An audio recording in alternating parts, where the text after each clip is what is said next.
अभी तक इस चैलेंज में हम देख चुके हैं सप्लाई क्या होती है, कितने टाइप्स की होती है, रेट्स के बारे में और टैक्सेबल वैल्यू के बारे में।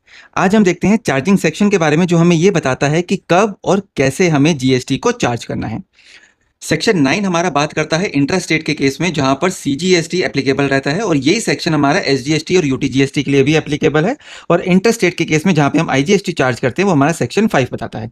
सेक्शन 5 का एक प्रोवाइजो है जो कि ये बताता है इंपोर्ट ऑफ गुड्स के केस में आईजीएसटी और कस्टम ड्यूटी पे करनी है, और 1 अक्टूबर 2023 ऑनवर्ड्स मनी गेमिंग को हमने टैक्सेबल लिया है अंडर आईजीएसटी।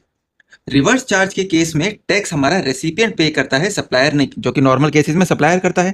जैसे लीगल सर्विसेज अगर किसी एडवोकेट ने बिजनेस को प्रोवाइड करी है, तो बिजनेस यहाँ पे आरसीएम के अंडर जीएसटी पे करेगा। फिर आता है हमारा ECO, e commerce operator, liable to collect and pay GST. अब हमारा ई कॉमर्स ऑपरेटर जैसे ओला और उबर हमारे से फेयर का पैसा कलेक्ट करते हैं, जीएसटी पे करते हैं, जो कि ड्राइवर एक्चुअल में कलेक्ट करता है बट वो नहीं पे करता, हमारा जो ई कॉमर्स ऑपरेटर है वो पे करता है।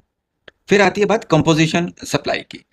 कंपोजिशन सप्लाई क्या होती है? जो कि नेचुरली बंडल्ड होती है, यानी एक उसमें से मेन सप्लाई होती है और उसके साथ वो उसकी एंसिलरी सप्लाई होती है, जो उसी के साथ नॉर्मल कोर्स ऑफ बिजनेस में दी जाती है। जैसे अगर हम होटल स्टे कर रहे हैं जहाँ पे हमें कॉम्प्लीमेंट्री ब्रेकफास्ट फ्री मिल रहा है, तो यहाँ पे होटल सर्विसेज को टैक्स किया जाएगा, क्योंकि प्रिंसिपल सप्लाई हमारी होटल सर्विस की है, ब्रेकफास्ट की नहीं है। फिर आता है हमारा mix supply. Mix supply means हम डिफरेंट टाइप्स ऑफ आइटम को एक बकेट बना के, एक बंच बना के सेल आउट कर रहे हैं for a single price. Combo होता है, जैसे सपोज करते हैं चॉकलेट, परफ्यूम, वॉच। अब इन तीनों में से जिसका रेट हाई होगा जीएसटी का, वो हमें चार्ज करना है और पे करना है। गिफ्ट वाउचर और ई वाउचर्स को हम टैक्सेबल नहीं मानते हैं, क्योंकि वो मनी और मनी इक्विवेलेंट है, वो गुड्स और सर्विसेज में कंसिडर नहीं किया जाता है।